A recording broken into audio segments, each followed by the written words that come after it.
Halo, assalamualaikum warahmatullahi wabarakatuh.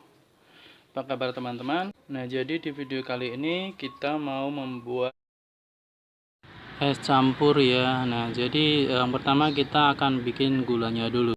Gula sirup untuk es campur ya.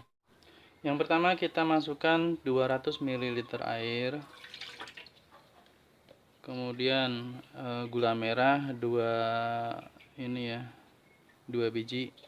Lalu gula pasir ini 3 sendok makan.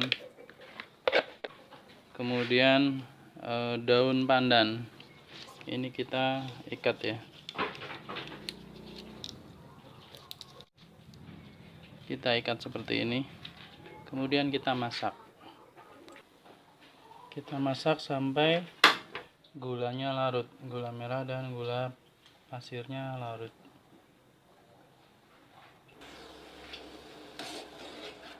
Dan kalau sudah mendidih dan mencair, ini gula sudah siap untuk digunakan. Selanjutnya kita bikin susu cairnya. Nah, ini bahan-bahannya adalah air ini 200 ml. Kemudian susu bubuk. Ini susu bubuk 26 gram. Nah, jadi 26 gram ini untuk air 200 ml atau air 1 gelas ya. Oke, caranya kita rebus dulu. Kita rebus air sampai mendidih ya. Oke, kalau air sudah mendidih seperti ini, kita masukkan susu bubuknya 26 gram ini ke air yang mendidih. Sambil diaduk-aduk ya, biar enggak meluap. Nah, ini kalau enggak diaduk-aduk dia akan meluap. Nah, tidak perlu lama-lama. Kalau sudah mau meluap gini, matikan saja.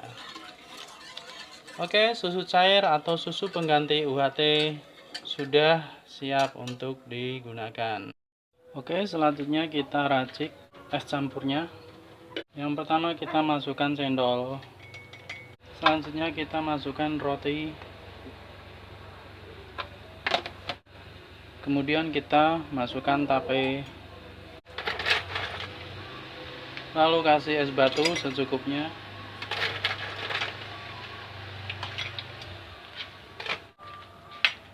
Kemudian ini masukkan gula sirup yang tadi kita buat ya.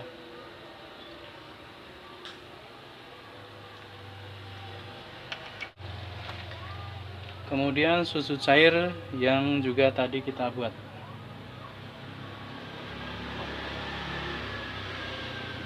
Nah,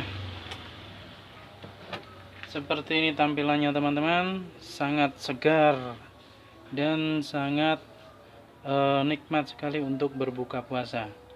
Oke, silahkan teman-teman mencoba. Terima kasih sudah menonton, sampai ketemu di video selanjutnya. Assalamualaikum warahmatullahi wabarakatuh.